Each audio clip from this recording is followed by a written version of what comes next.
देश जाओ बाढ़ में, परिवार जाओ बाढ़ में, जवान जाओ बाढ़ में, किसान जाओ बाढ़ में और सरपंच जाओ बाढ़। हरियाणा तो गारंटीड जाओगी, ना जेजेपी आओगी ना बीजेपी आवेगी। डंका मारा बाजेगा, उल्टा बाजो सुल्टा बाजो। वो आदमी 5 किलो नाज नहीं खरीद सकता, वो सिलेंडर कैसे खरीदेगा? आप सोचने 2 साल फ्री में इंती आराम से 13% खाया बबली ने। जो नकली पार्टी, नकली लोग, एक ईंट भी देकर आए थे राजस्थान।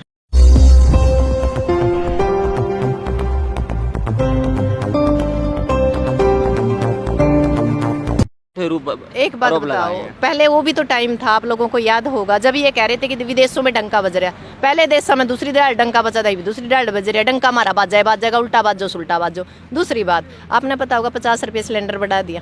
1150 रुपये में सिलेंडर आवेगा।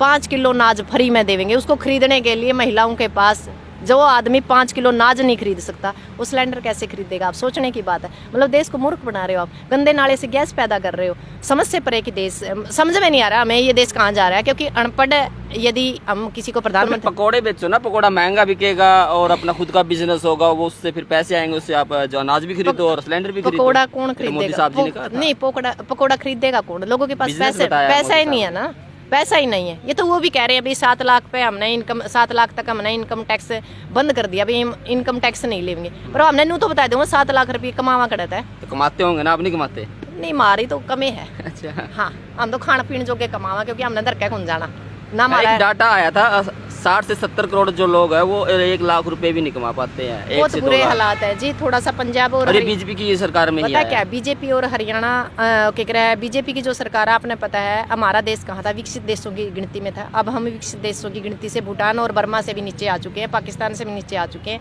और आप लोगों को पता होगा टमाटर हमारे सड़ रहे हैं, प्याज हमारा सड़ रहा है, विदेशी लोग हमसे मांग रहे हैं, पर हमारे पास कोई प्रोसेस नहीं है कि उस टमाटर को, उस जो प्याज हमारा सड़ रहा है किसानों का, उनको इनकम हो जाए और विदेशों को भेज दे। क्योंकि इन लोगों को सिर्फ कुर्सी के पकड़े बैठे हैं, ये नहीं चाहते इस कुर्सी ने छोड़ दिया। देश जाओ बाढ़ में, परिवार जाओ बाढ़ में, जवान जाओ बाढ़ में, किसान जाओ बाढ़ में और सरपंच जाओ बाढ़ में। पता है क्या सरपंचों का किया है? 2 साल फ्री में इंती आराम से 13% खाया बबली ने। जो ये बबली, देवेंद्र बबली है जो, और जो ये जेजेपी से आता है, तो 2 तो इनका पक्ष में बोल रहे हैं, 2 इनका विपक्ष में बोल रहे हैं। घर बैठ कर मतलब चाप है, मेरे ख्याल में फैसला ही नहीं कर दे, अब किसने क्या बोलना बैठ जाएगा। पहले तो ये राय नहीं बना रहे, या लोगों ने मूर्ख समझ रहे हैं, बाकी लोग मूर्ख रहे को नहीं। क्योंकि 2.5 साल से जो लगातार ये चीज़ें देख रहा है, फेसबुक देख रहा है, पेज देख रहा है, टीवी देख रहा है, और समाज के अंदर घुसा हुआ है जो लोग, हम सारी रणनीति सरकार की पट गई। अब जैसे ही इलेक्शन लो आवे, 2 तो नूना बोला, 2 नूना बोला, आपने मेरा नकली पार्टी, नकली लोग, एक ईंट भी देकर आए थे राजस्थान। इनका देख लिया था हरियाणा तो बोरिया बिस्तर बंद हो गया था। अरे राजस्थान जाना पड़ेगा। तो राजस्थान में भी जब ये तेजाजी महाराज जैसे इतने मतलब बड़े, उसको भी नहीं छोड़ रहे, वहाँ भी नकली ईंट चांदी की देकर ऐसा है, तो महाराज जी संगी कड़ा मतलब औकात है। ये तो झूठा की बहुत सारा है इनकी। तो देवेंद्र बबली जी के क्या नहीं, कुछ नहीं, देवेंद्र बबली पागल हो लिया। मैं तो ये कहूँ 13% ज़्यादा खा लिया, माल हो गया पूरा, अपना घर बिक जाए तो बढ़िया है। और नहीं तो ये सरपंच है नहीं, ये तैयार बैठे हैं, तंग और कुछ करेंगे। पहले उन्होंने कहा था, उन्होंने बोला लो के क्या रहा है, हमने कपड़े पैर का आने पड़ेंगे। इनका तो लो में भी नहीं छोड़ दे, हम लो के पैर का आने की जरूरत नहीं भाई, मारा आने की जरूरत नहीं तो मतलब जो या जूता परेड मारा होने लग रही है, नहीं जो या फ्री की ग्रांट हमने मिलने लग रही है, या ग्रांट जमा सूद समेत गेला तो इंती देवांगे। जो इनके ठेकेदार बनकर गांव में बुलावेंगे गेला उनती देवांगे, क्योंकि भाईचारा हमारा खराब हो रहा है, हमारे बीच से। मात्र 1 साल रह गया इलेक्शन का जी, और इतने मुद्दे के साथ आप बैठे हुए हैं। सरपंच भी बैठे हैं, किसान भी है, अब जो बेरोजगार है वो भी है, और डॉक्टर सिक्किम भी है, और एक जो आगू है किसान मोर्चा की। तो कैसे आप सब कुछ होगा? 1 साल है मात्र, कोई बात नहीं, हमारी पूरी तैयारी, कोई समस्या ही नहीं है। क्योंकि हम तो तैयार बैठे हैं ना, इन लोगों ने तो सिर्फ हम धरने पे बैठे दिखा ना, इनकी तो नू लग गई है तप्पड़ के ऊपर फालतू बैठे हैं।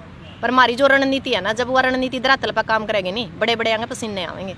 और इनती मूर्ख, ये हमने मूर्ख समझ रहे हैं ना, अब की बार इनती हम नू दिखावांगे। अभी किसान इतना भी बोला नहीं है जितना आप लोग समझो थे। हम बोले ये आज से 5-4 साल पहला, पर ये बोले नहीं रहे, क्योंकि पिट लिए, छित लिए, सारे काम कर लिए। हमने सरकार का नू बेरा पिट गया, या जूठिया की सरकार है, या के काम कर सका, या कड़ा तक गिर सका, यानी इसकी हर जो उन्होंने कह रहा है भाई, इसकी हद देख लिया हमने। अरे इब हमने हमारी हद दिखानी है कि भाई हम कड़ा तक जा सका है इसको उखाड़ने के लिए। हरियाणा तो गारंटीड जाओगी, ना जेजेपी आओगी ना बीजेपी आवेगी, आगे कोई भी आओ, पर आओ वही जो मतलब किसाना का थर, मजदूर का थर, महिला का थर, व्यापारी का थर, जो निम्न वर्ग का थर काम करे, मध्य वर्ग का थर काम करे। शोषण मारा बहुत हो लिया, शोषण होगा तो हम दोबारा फिर पलड़ा। तो आप किस पार्टी को देखते हो कि जो ये देखो काम जी, कर हम पाए? पार्टी को किसी को सपोर्ट नहीं करते और मैं आने वाले टाइम में भी किसी पार्टी को सपोर्ट नहीं करूंगी। क्या मतलब ये देख सकते हैं कि इन फ्यूचर डॉक्टर सिक्किम है जो इस चुनावी मैदान में, राजनीतिक मैदान में उतरेगी? कुछ क्योंकि नहीं कर- हमने कमेंट देखे हैं लोगों का है जो बहुत आपको सपोर्ट मिल रहा है, कमेंट के राही मैंने देखा, जानना है पता है क्या, लोग आपके हैं। सपोर्ट में बहुत लोग आ रहे हैं। नहीं, लोग सपोर्ट में आ रहे हैं वो एक अलग बात है और धरातल एक अलग बात है।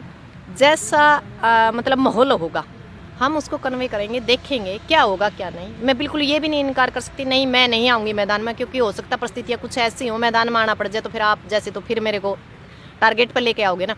तो किसी भी संभावनाओं से मैं इनकार नहीं कर सकती, पर इन फ्यूचर फिलहाल मेरा कोई भी ऐसा नहीं है कि मैं आऊँ ही, पक्का नहीं है।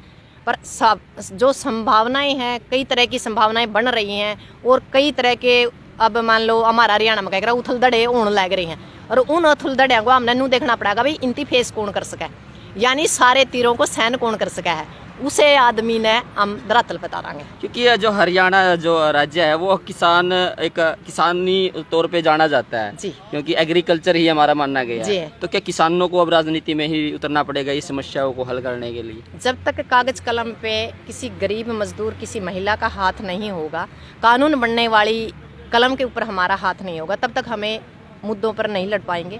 और बार बार पलट बिछाने से, दरी बिछाने से कुछ नहीं होगा। यह चीज़ हमारा समझ में आएगी। छोटू राम वाली अके बोले किसान, एक तो तू बोलना सीख ले, एक दुश्मन ने पहचान लिया, हमने बोलना भी सीख लिया, दुश्मन ने पहचानना सीख लिया। क्या वो बातें होगी है? अब होंगी। अब दूसरा उसका इलाज करना भी सीख लिया। एक बाबा साहब ने भी एक बात बोल दी, अगर हमें अपने हक पाने के लिए अगर राजनीतिक में भी उतरना पड़ा तो हम उतरे। क्या इस पे भी डॉक्टर सिक्किम काम करेगी या किसान आगू काम करेगी? पता है क्या, देखो मुझे नहीं पता कौन करेगा कौन नहीं करेगा। मैं सत्ता परिवर्तन नहीं, व्यवस्था परिवर्तन पर काम कर रही हूँ और इसमें जितना मैं दे पाऊंगी या कर पाऊंगी मैं करती रहूंगी। हो सकता है मैं अब की बार सफल ना हूँ, 10 साल बाद, 5 साल बाद, 15 साल बाद। आप सत्ता में आके व्यवस्था को नहीं, व्यवस्था तो हमारे एक सिक्किम से व्यवस्था नहीं बदलेगी। व्यवस्था 90 सिक्किम चाहिएगी व्यवस्था बदलने के लिए। तो हम पहले एक सिक्किम आ गया। नहीं, मेरा दिमाग ये है कि हमने जल्दी नहीं करनी चाहिए। हम 90 की 90 सिक्किम लेके आए ताकि व्यवस्था पर एकदम अटैक किया जाए और एकदम बदला जा सके। हम बार बार कुर्बानियां देने के लिए तैयार नहीं है। भगत सिंह ने जो इतिहास दोहराया था, हम कुर्बानी देंगे नहीं, कुर्बानी लेंगे और कागज कलम के ऊपर कब्जा करेंगे। सत्ता परिवर्तन नहीं, व्यवस्था परिवर्तन होगा। एक ध्यान हमारा चंडीगढ़ और दिल्ली पे और एक ध्यान हमारा खेतों पे। अब हम पहले वाले किसान नहीं हैं।